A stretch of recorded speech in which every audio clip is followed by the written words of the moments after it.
Ladies and gentlemen, we are so back. What it do, everybody? It's your boy, back at it again. Yeah.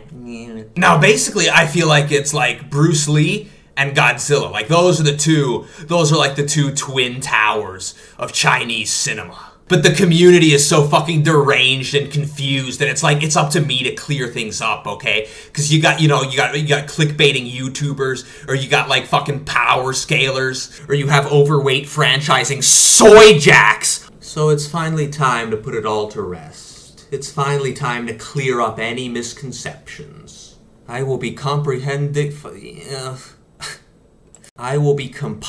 a list, both final and ultimate, of every Godzilla movie ever, ranked from worst to the very best.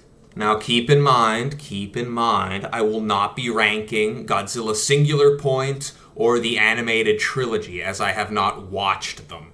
Now, I know, everybody's different, and that's what makes the world beautiful, you know, that diversity is our strength, oh boy. But I'm just gonna say this, okay, like, diversity is beautiful, right? But if your list, like, differs from mine by more than, like, 10% or so, it's a sign of severe psychological illness or just low IQ in general, right? You're probably just dumb. Like, you're probably just dumb because you're 9, or you genuinely have a mental illness because you're still watching these movies as an adult. Also, I haven't watched some of these movies in over 15 years, but my opinion is still superior to yours. It's time for my yearly rewatch of all of the films.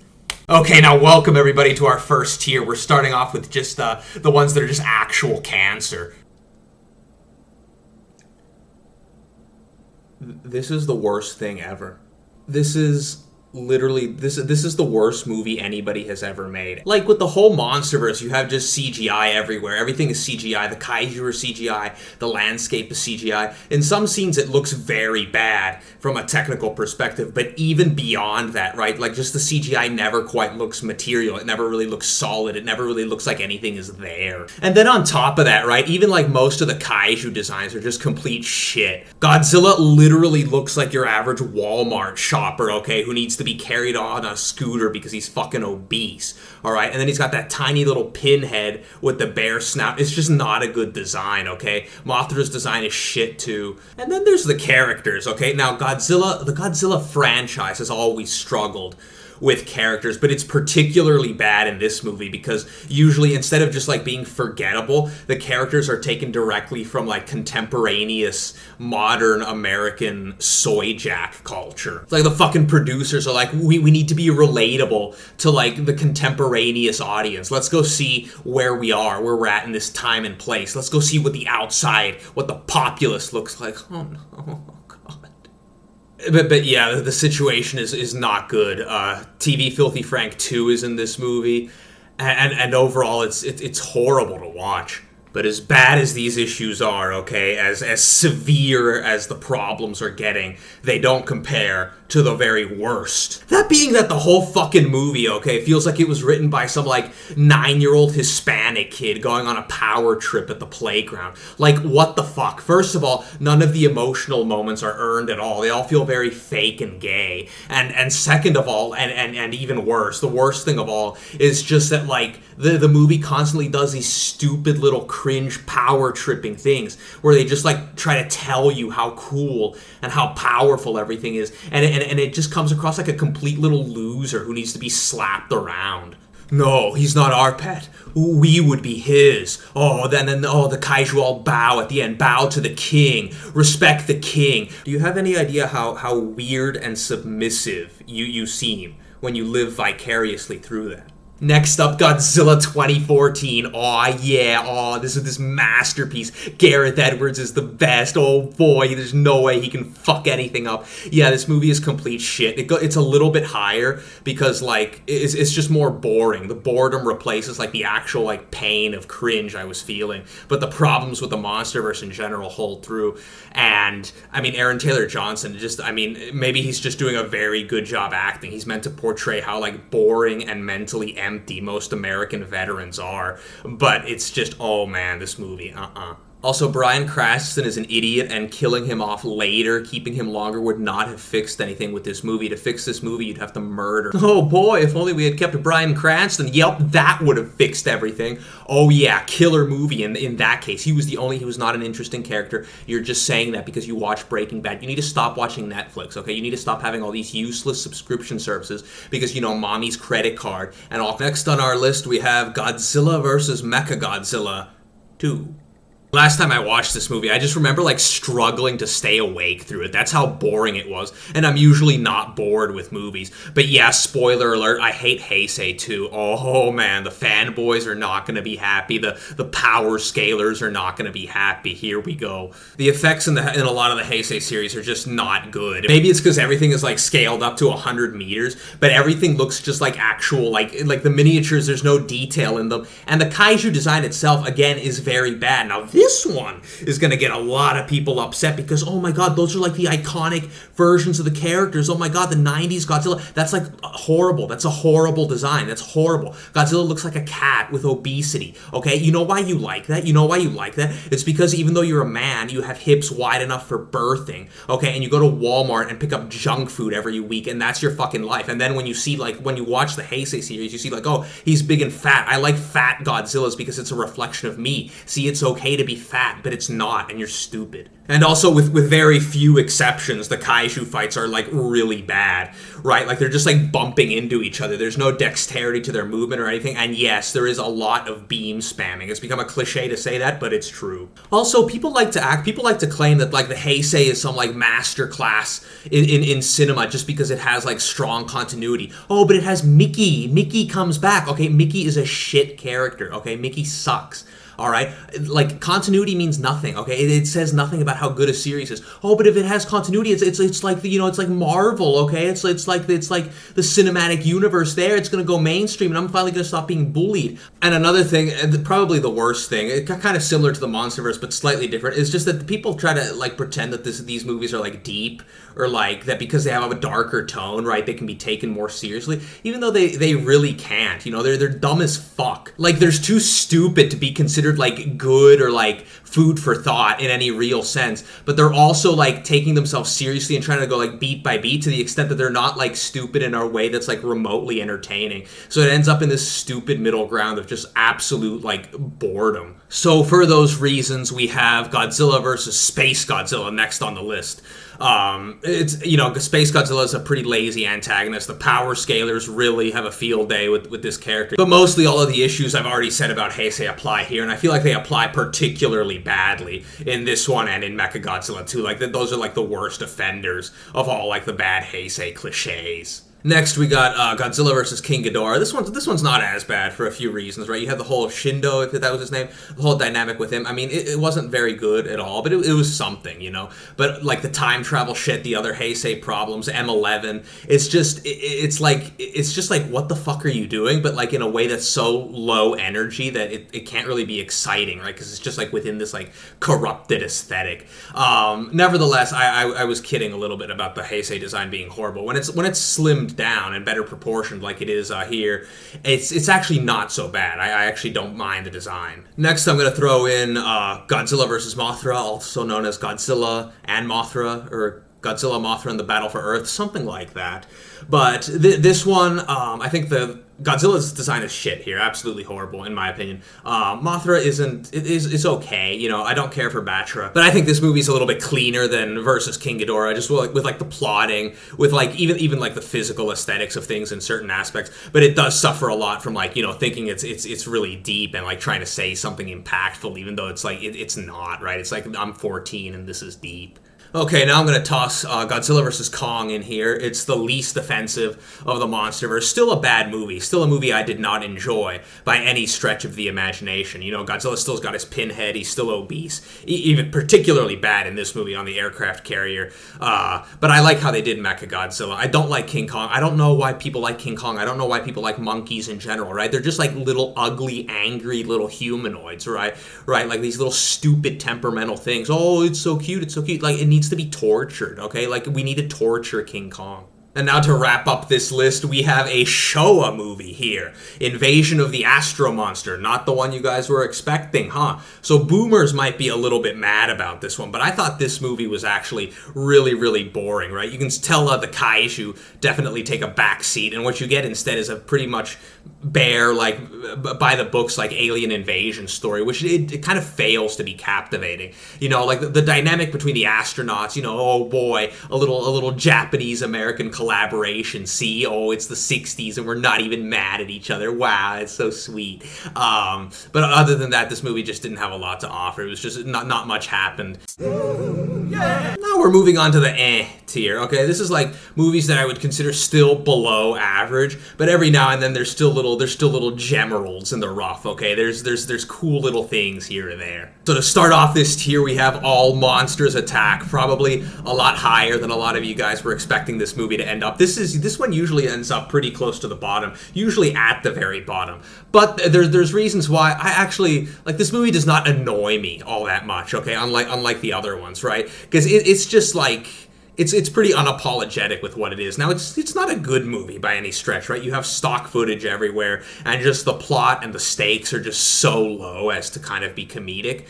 But there are kind of things I like. The movie is short, right? So it's actually the pacing is not that bad, and it's kind of relatable in a sense, because I remember being a very young boy, right? And I remember having to move around a lot and being in an environment where there wasn't a lot to do, right? It was very boring. You know, there were construction sites to explore and stuff, but other than that, oh my God, there was nothing to do. So you were really, in that case, you really had to work inside your own head just to entertain yourself, right? And that I ended up, learning a lot about Godzilla, browsing like obscure websites, kaiju headquarters, and all this stuff. And so I kind of like relate to Ichiro in a sense. Godzilla says we need to fight our own battles. Now, Godzilla X Megaguirus. I feel like this movie had a lot of potential, right? You're bringing back a very obscure kaiju Megaguirus and giving them like this, making them a more main antagonist. And you had interesting things going on with this movie. Certainly you had reasons to suspect that it could have turned out very good. You had a kind of a unique situation with Megaguirus. Megaguirus is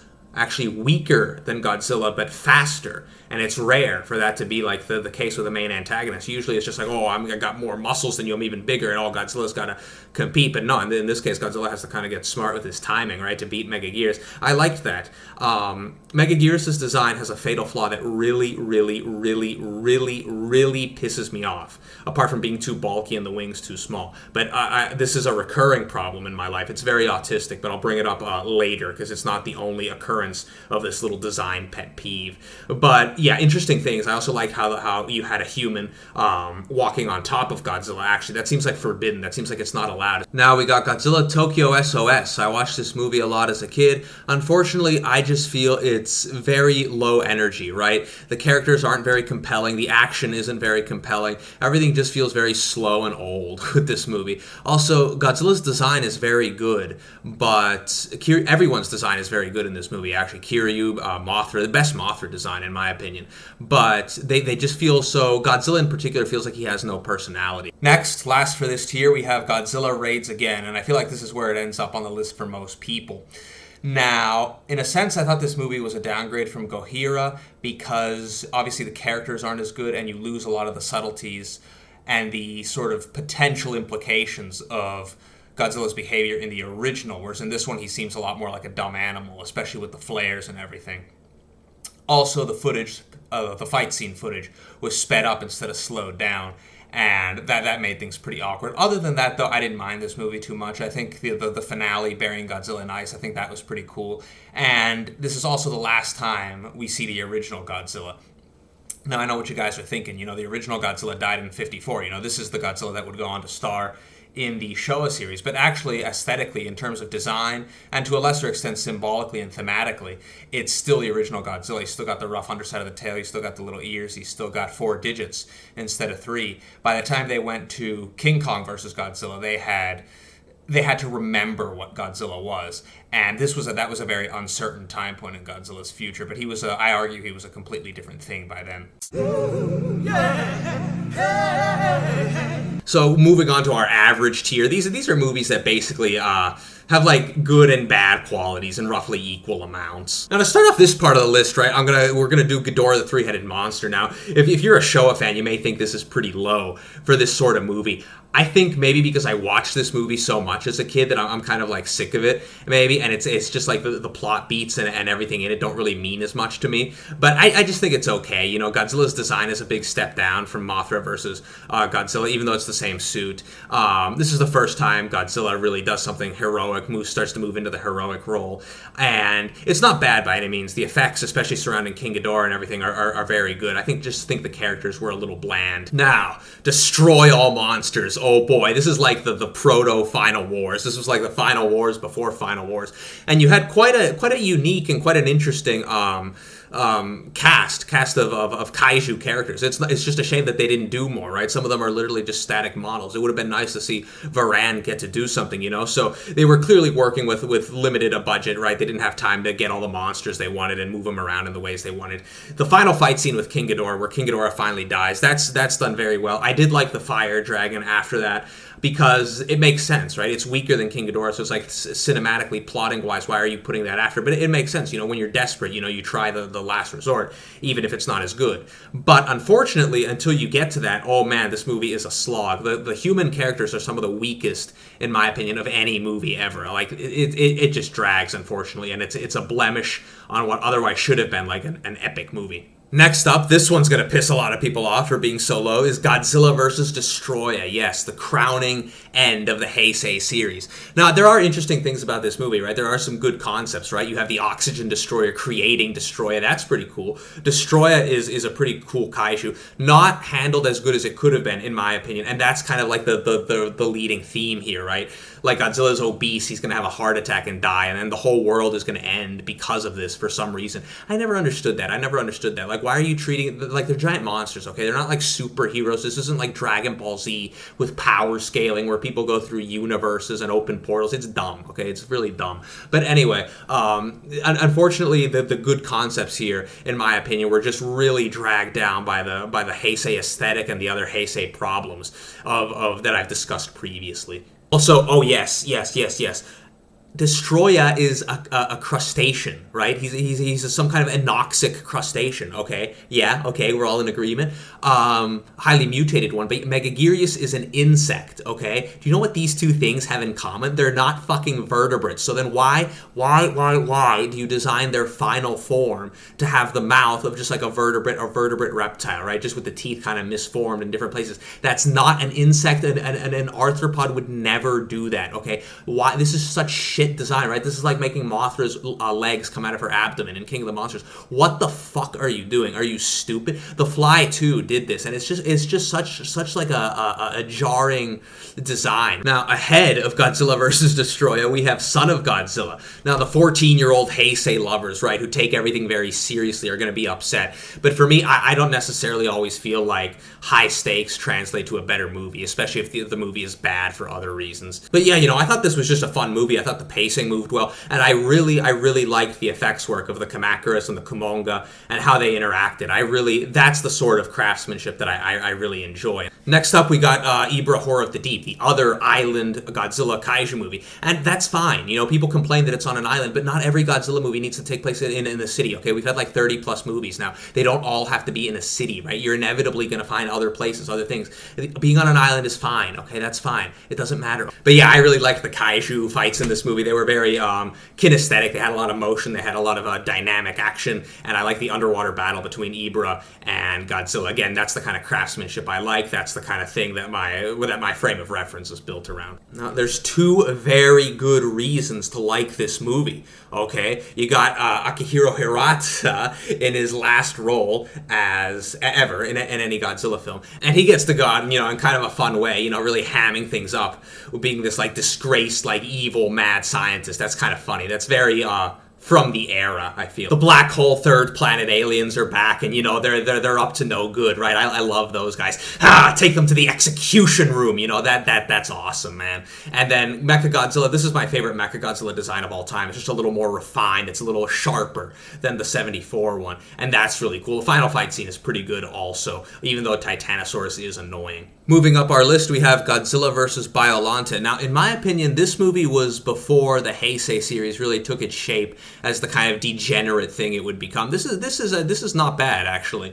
There's a deleted scene with Godzilla in the Field of Roses. I thought that was very cool. It is a little boring. This movie does get a little bit uninspired, just kind of thinks it's deep at times. But the final fight scene between Godzilla and Biollante is very cool. Biollante is a cool kaiju. Hey, calm down. I'm not saying I hate it or anything. I just think this is a very, very overrated Godzilla movie. I do give them points for trying, with the whole PTSD subplot, the whole, Japan made a mistake, but it didn't really go far enough, right? And it just ended up feeling very uninspired and not really, bold in any way. So I disagree with people saying that this was uncharted territory. It felt very safe to me, actually. Also, Godzilla himself, in my opinion, is the worst part of this movie. Godzilla's design is absolute garbage. His proportions are so weird and jarring, and Godzilla himself in this movie has zero personality and he feels like he's not even the point of the narrative. Now we're into the movies that I think are just overall good. So I actually might have less to say about these because I'm not going to be complaining as much.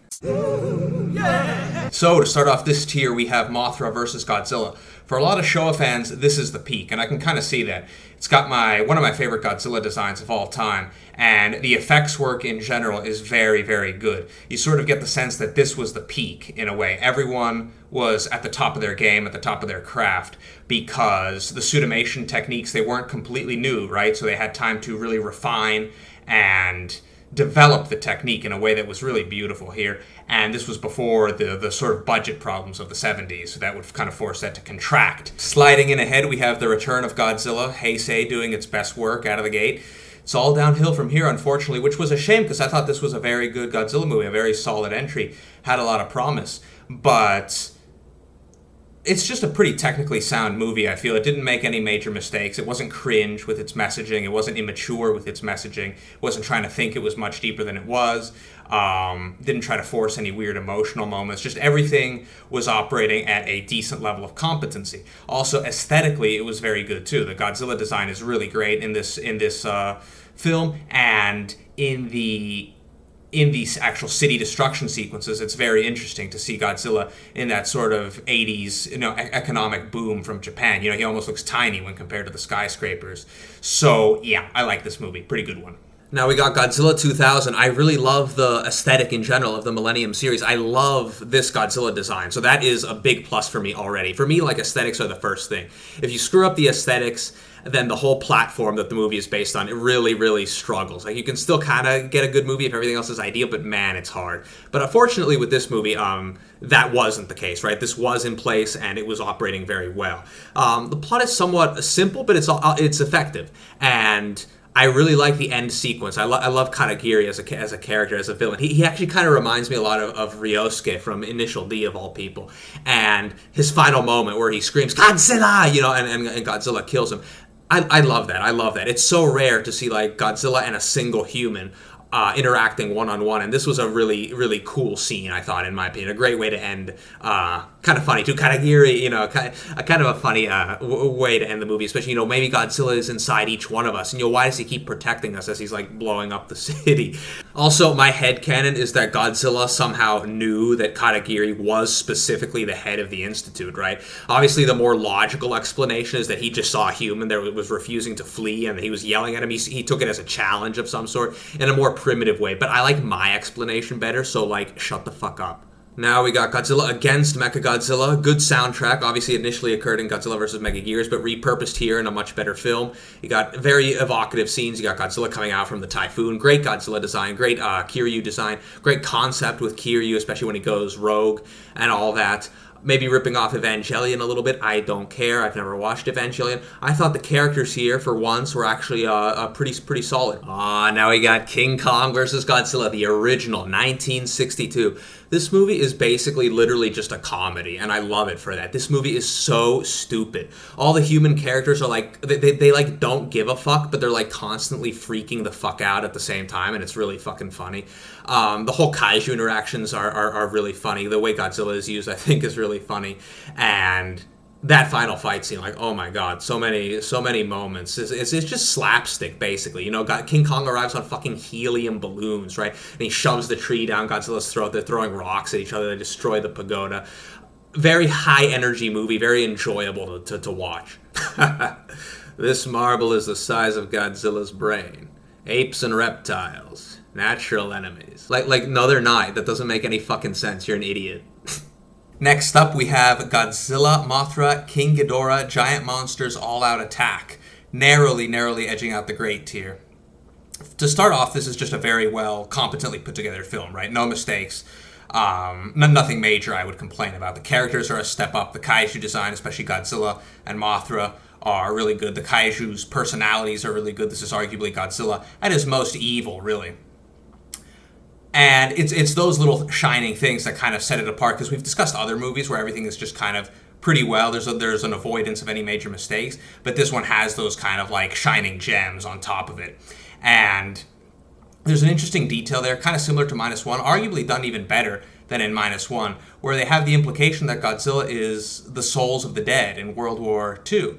Now, the clear implication there is that, you know, Godzilla is made up of all of the people Japan injured and killed and brutalized in the Second World War. Obviously, the filmmakers could never just outright say that, but I think that's arguably stronger and more meaningful than what we saw in -1. Yeah. Now, the great tier. These are the Godzilla movies I really love. They're the ones I consider the best and also my favorites. There is no difference between the two. Oh, yeah. And these are the movies that have really influenced what I think, and they kind of expose, you know, what my preferences are in films and stories and things like that. You have to be trolling. People always say that to me. No, I'm not trolling. This movie is legit epic. This is an awesome movie. It's so fucking dumb. It's just amazing. Okay, you have these two like gay guys, right, with this kid they abducted, like going around building a giant robot. And then, first of all, this movie you have to watch dubbed. You have to watch dubbed. It is so much better dubbed because of all the iconic lines. We could design our own robots. We just don't have the time. You mean you're too dumb? Oh boy, this movie, oh my god, this movie is awesome. It is so high energy, right? You have like the posters on the back of the truck. The guy, what would you guys do with the European guy? We threw him out of the truck. You had like just the shit acting by like the Seatopian with the little stupid toga around, and everything is just so like, everything is so colorful. There's a lot of stock footage, but like honestly, who the fuck even cares? This movie is so stupid and ridiculous that it turns around and just becomes like literally awesome. Narrowly missing out the top 5, we have Godzilla vs. Hedorah. I love this movie also too. Hedorah was one of my favorite kaiju growing up as a kid, just because of how like different he seemed, how weirdly plausible he seemed too. There were some parallels to Godzilla too. You know, he's based off of pollution at a time when Japan and really the whole world was really struggling with this. And this is just such a weird movie too, and I love that. I love it when movies are weird. Okay, that really elevates it for me. And Godzilla vs. Hedorah is one weird movie. The fight scene is like very over the top. It's very long and drawn out, and Godzilla basically can't do anything to Hedorah. And the whole movie just has a very utterly like bizarre but weirdly like highly immersive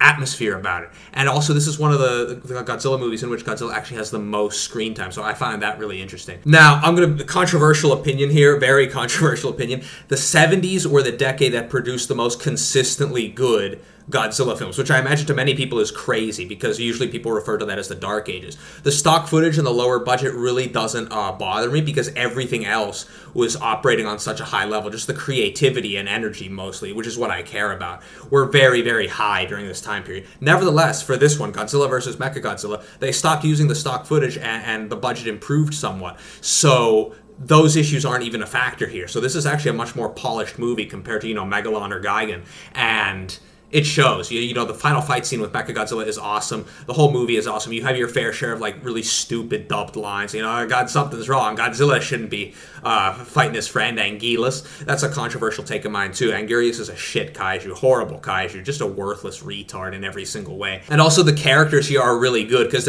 you can actually tell them apart for once. You know, very difficult to do, I know. And they're just a lot of fun, right? You have Mughal, you know, the head of the black hole third planet aliens. He's a lot of fun. And then you have like the fucking Interpol agent dressed in black. On nights like these, you should talk about love. It's just this whole thing. This whole movie's amazing. So for all intents and purposes, this movie should be nowhere near this high if you ask someone else. But I really think they pull it out of their ass.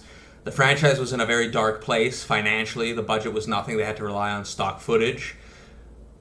But you just have, in my opinion, one key after another that makes this awesome, right? You got awesome characters, you got awesome pacing, you got that 2v2 battle at the Children's Land that lasts like 30 minutes, so over the top. You finally get to see the kaiju bleed, you know.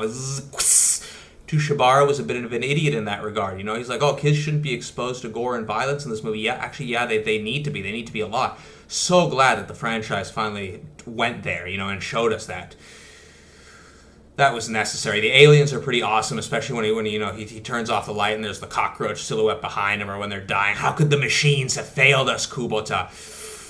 Man, I love this movie so much. Okay, come on, boomers. Come on, Rich Iso. Okay, I'm sorry if you saw this movie right when it came out and you're like, oh, but it wasn't, my expectations were this and it wasn't that. I'm mad. Okay, nope, you're just wrong. This movie's awesome. Balls to the walls action, nonstop, ripping off everybody. Who the fuck cares? Godzilla's back. We get to see so many kaiju we haven't seen in God knows how long. You know, we got an interesting and memorable cast of characters. We got Don Fry. That's awesome. We've got Ray Sefo also in a cameo role, but I digress. We have the Exilian Commander. He's awesome. We've got Kazama. He's pretty great. We got, you know, Okazaki fragments. You know, we got the Mutant Commander with blood spilling out of his mouth after he fights the mutants and he sees the Gotenga rising. Kind of an edgelord movie in a lot of ways too, because, you know, everyone's dead, everyone dies, and just it's just like the remnants of humanity battling these aliens. That's really all there is. That's really all there is. It's rare for a movie to commit itself this fully to being this insane and high energy, and I gotta love it for that. Number 2, I have to give to Shin Godzilla. I've said before, I really appreciate weird movies, and as you can probably tell, Shin Godzilla was, of course, going to be very high for that reason.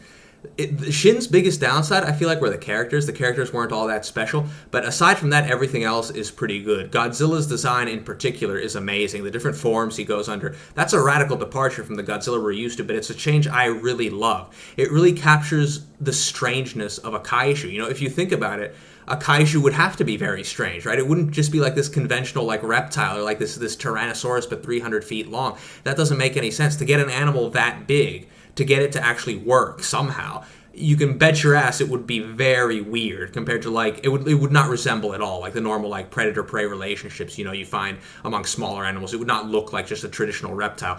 This really captures the strangeness, in my opinion, of what a kaiju is, of what a kaiju would be if it were real. And there's a lot of hidden background lore. Goro Maki, I believe was his name.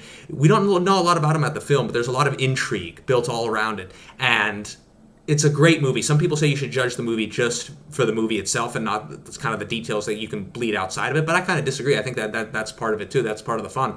And if a movie can grab you like that and get you to do research, try to find out more about the lore outside of it, that's interesting too.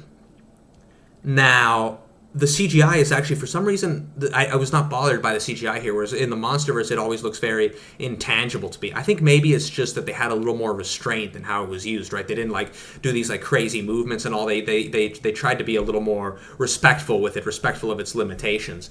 But, yeah, what can I say? This is a pretty epic movie, pretty epic set pieces, soundtrack, aesthetically, everything firing really well. In fact, there's only one reason really why it loses out.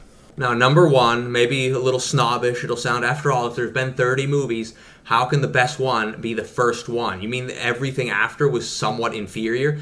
I would have to say yes, just because the first one is so good, Gojira. I think it is, on a technical level, on a storytelling level, it is the best of the Godzilla films. And I also, I mean, personally, I love it a lot too. It's been highly influential on me, and I find it a highly enjoyable film to watch. So by any metric, I think it wins out. And it wins out over Shin, in my opinion, for two reasons. I lied. There's two reasons. The first reason is I kind of prefer the more progressive city destruction sequence, where it's more a sequence, you know, it takes longer and you really get to see Godzilla, you know, wreck shit and, you know, really bring ruin to people in a big way in this film. Whereas in Shin Godzilla, it's kind of a one and done. That was a very cool scene, but that's pretty much all you get in terms of the destruction of the city. With this, it's more like it builds, and you get the fires, and you get the families, and you get the devastation, you get people being trampled, you get all this sheer destruction. The effects work is amazing.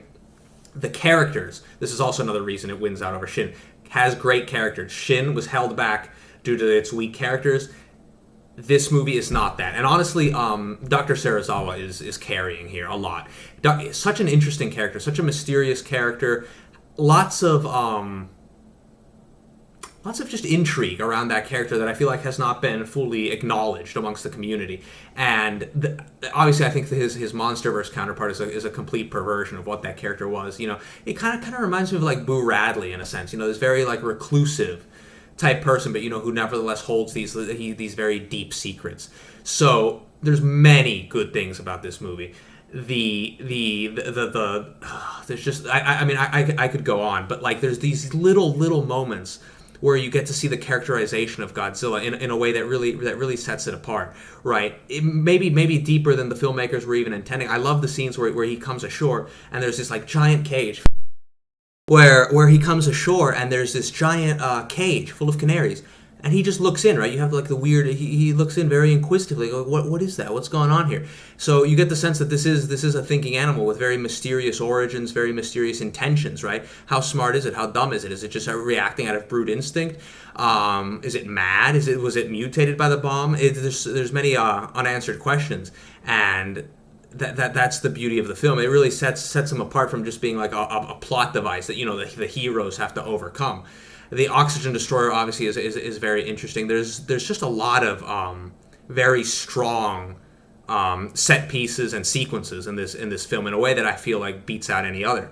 So for that reason, I have to give it the nod here. Gojira remains the best Godzilla film. I don't think it's inevitable. I don't think it has to be the best one, but I think it would really take something excellent, truly excellent, that I don't really think current movie productions, whether American or Japanese, are capable of at the current time.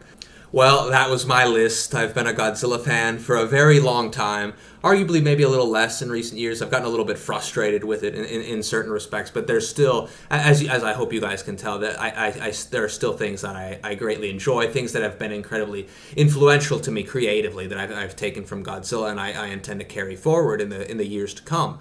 But yeah, if you guys are mad, if you guys disagree with my takes, let me know in the comments. If you guys are really triggered, well, you need to get a grip and stop taking things so seriously, okay? You need to calm down a bit, right? It's just fun. It's just for fun, okay? But I'll see you guys next time on the next video, whatever the hell that ends up being. Bye.